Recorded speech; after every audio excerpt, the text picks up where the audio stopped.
Një protestë e qetë të paqësore u zhvillua sot përpara dyerve të Ministrisë së Punëve të Brendshme këtu në kryeqytetin e Shqipërisë Tiranë, e cila zgjati rreth një orë.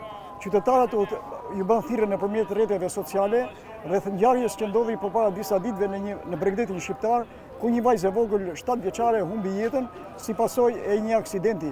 Aksidenti ndodhi në Bregdetin e detit jon, kur një polic efektiv i policisë së shtetit në një manovër në detin jon, vrau aksidentalisht një fëmijë 7 vjeçare.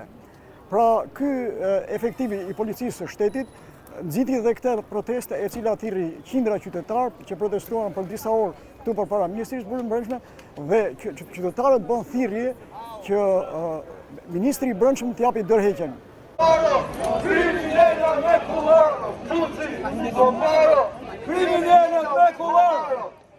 Kjo qeveri ka krijuar një kast, ne njerëzit e zakonshëm dhe kasta e kriminalëve të rilindjes, patronazhistët, të cilët kanë drejt na shtypin me makina, na shtypin me skafet, na helmojnë me ushqimet skaduara, me ilaçet skaduara, kanë drejt na vjedhin pronat, kanë drejt na mbajnë varfër.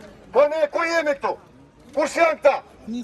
Sot populli është irrituar në gjithë Shqipërinë, sepse kjo ngjarje ka tronditur çdo familje shqiptare. Mblodhëm këtu për të hequr qafë ata që shpëtojnë fëmijët, Heqim qafë ata që po vrasin fëmijët e Shqipërisë. Shkojnë prindërit natë për natë, kanë 2 ditë, shkojnë shohin, hapin derën natën, vonë shohin a kanë fëmijë mirë apo jo. I ka zonë frikë. Zgjonja gjumit me rrumë.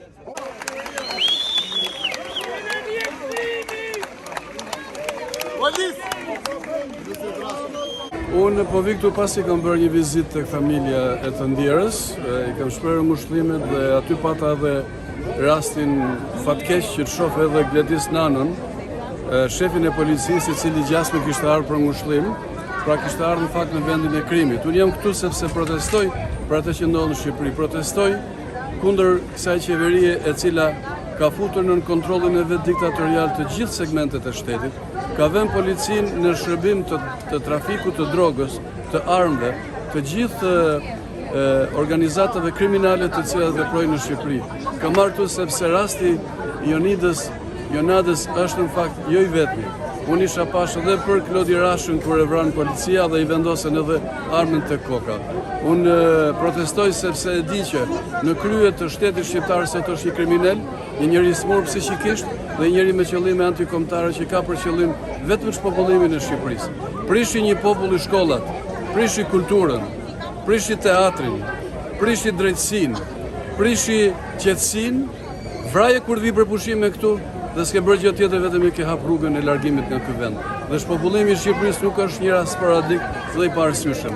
Është i vendosur kryesisht në një platformë anti-shqiptare, e drejtuar nga Edi Rama si një vegël qorre e atyre të cilë flasin për një Ballkan të hapur që janë të gjithë njerëz papec, kukulla të George Soros, të blerë me parë të fllihura, të spekulantëve dhe në bashkëpunim me Vučićin.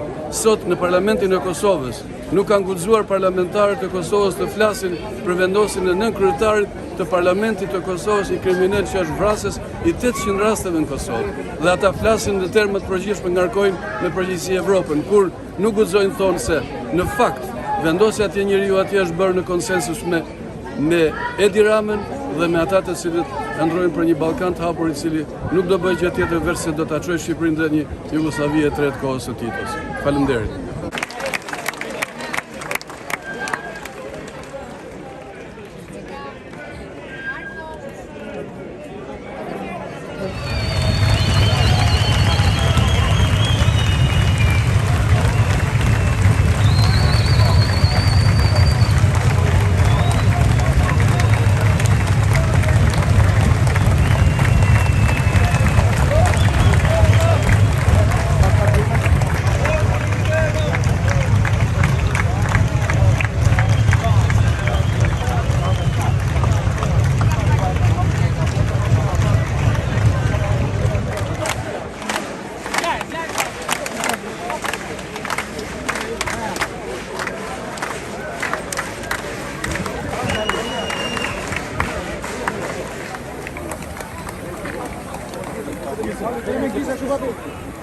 Kërkesa e qytetarëve për të dorëheqjen e një ministri është tërësisht politike, sepse kështu është në kodin e qeverisjeve dhe qeverive, përgjegjësia në këtë rast e vërteta është që është ligjore dhe morale, por dhe sikur të mos kishte përgjegjësi ligjore, përgjegjësia morale e detyron ministrin të largohet me njërë nga detyra. Natyrisht, kjo ka vetëm një kusht, që ministri të ketë minimumin e moralit, gjë që ati i mungon. Kjo është. Ju personalisht, nëse do të ishit në rolin e zotit Rama, do i kërkonit ministrit të brendshëm dorëheqjen? Ju a kanë kërkuar dhe ju dikur të ishit Në qoftë dhe janë dhe nuk ka ndodhur një rast që të mos dorëhiqen ose mos shkarkohen. Ligja jo.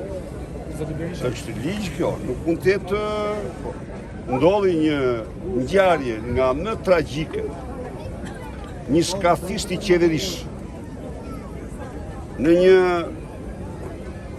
distancë 3-4 metra nga buzërëra.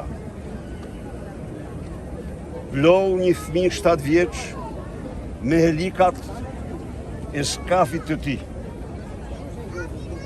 Ministri, minimumi është dorëheqja, përveç saj, natyrisht, siç keni konstatuar, janë shkelur disa nene të ligjit për cilat kanë përgjegjësi ministri. Duhet ishte ndjekur ky standard apo ishte Lulzim Basha, ministri ju kanë përsëritur disa herë këtë? A mund të më thoni një rast kur ka ndodhur kjo, kur ka qenë Lulzim Basha ministër? 21 janari është krejtësisht tjetër. Erdhen i solli Edi Rama për të marrë pushtetin me dhunë dhe natyrisht në mënyrë tragjike, por ajo ishte një demonstratë që kishte sipas të gjithë komunitetit ndërkombëtar agjendë marrje pushteti. Janë komunikata, kurse voglushja vogël kishte vetëm ëndrat e saj më të bukura për Shqipërinë dhe për Jonin dhe kishte ardhur të bënte realitet ato ëndra në një marrë kishte ardhur nga Londra për të bërë ashtu. Ju po krahasoni gjërat më të pakrahasueshme. Dhe sepse kishim të bënim me një akt për marrje me dhunë të pushtetit. Dhe atë ishte deklarate OSB-s, qofse i kujtoni, kreu i radhës, që tha se agenda të shtoj një agendë për të marrë një pushtetit. Pushtetin neve. Këta nuk janë për të marrë pushtetit. Këta janë për të vendosë para përgjegjësisë ligjore dhe morale çuçin e familjes. Se ndodh, çfarë ndodh në këtë vend, dhe çuçi i familjes del dhe thurë lavde për Edi Ramën dhe asgjë tjetër. Nga edhe këtu s'mund të krahasoni ndonjëherë, janë pa krahasueshme. Zotë Berisha, nëse ministri Musharkohet, çfarë aksioni do të ndjekë Partia Demokratike? Urdhëro? Nëse ministri Musharkohet, çfarë aksioni do të ndjekë Partia Demokratike? Qytetarët, kjo është një protestë qytetare. Ne jemi këtu jo në një protestë organizuar nga Partia Demokratike, por realisht organizuar nga qytetarët. Vetëm se në rast se kujtoj, në kuvendin e saj është deklaruar se merr fund koha kur qytetarët mbeten pa mbështetje të Partisë Demokratike në protestën e tyre. Kaq jemi. A është kjo vimësia e protestave që keni paralajmëruar për muajin shtator? Jo, kjo është një protestë qytetare kur i paralajmërojmë si shtat kurrikum, ne dhe në tutje. Kjo është një protestë qytetare. Nëse qytetarët do të mbjeden sërish nesër, jo do të jeni sërish nesër në shesh? Dhe nëse mbjeden në ditën e vijim, do të jeni sërish? Tani, kur java po jam në shesh, ajo është një gjë tjetër, por Partia Demokratike mbështet plotësisht këtë protestë. Kjo është, nuk themi ne se kjo është një protestë qytetare dhe në këtë rast ne nuk kemi punë. Jo, ne kemi punë. Kryeministri Rama thotë se po përdoret politikisht kjo protestë. Njeriu i parë që politizoi protestën ishte Edi Rama, i cili shpalli vampir tek gazetarët dhe politikanët për faktin se shprehen revoltën e tyre, protestën e tyre për atë që ndodhi. Sot në një protestë e cila është e thirrur nga shoqëria civile. Pse ndodhet presidenti sot në këtë protestë? Kam ardhur këtu si qytetar, kam ardhur këtu si prind dhe kam ardhur këtu të shprehoj ndinjatën time dhe njëkohësisht dhe solidaritetin tim me të gjithë qytetarët, me shoqërinë civile që e kanë kuptuar se pa një zgjim mbar qytetar, pa një zgjim mbar popullor, ngjarje të tilla do të na përsëriten. Të mbrojmë fëmijët tanë dhe të gjithë shqiptarët, të mbrojmë familjet tona, të mbrojmë popullin tonë nga një qeverisje brutale, e dhunshme, e cila ka dhe luksin e përdorimit të cinizmit edhe në ngjarje të tilla tragjike, si ajo që mos na prishni imazhin e vendit me turizmin më të mirë e më të sigurt në rajon. Çfarë veprimi do kishit marrë ju në rast do të ishit sot president? Shkarkim, ministrat që s'kanë zbatuar vendimet, kryetarin e bashkisë edhe për shpërdorim detyre, dakor? Po i pari duhet të japi dorëheqje kryeministri, pa ai nuk e bën dot. Pse nuk e bën dot? Sepse po të bëj këtë veprim, nuk do t'i firmos më Ministria e Financës për incinerator, se e tani që po flasim në bashk, incineratorët, pronarët e tyre që janë në kërkim, marrin lekët. Apo jo? Normale. Presidenti ju jeni këthy politikës tani. Çfarë do të jetë hapi tjetër që do të zhvilloni ju në rast se nuk jepet drejtja kryeministrit? Hapat tanë janë të qartë, populli shqiptar ka hyrë në rrugën e lirisë pa kthim edhe shumë shpejt do të marrin dorë fatet e veta. Faleminderit. Ju faleminderit.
Por televizionin e shqiptarëve të Amerikës nga protesta e zhvilluar sot në kryeqytetin e Shqipërisë, Tiranë, Bekir Sina.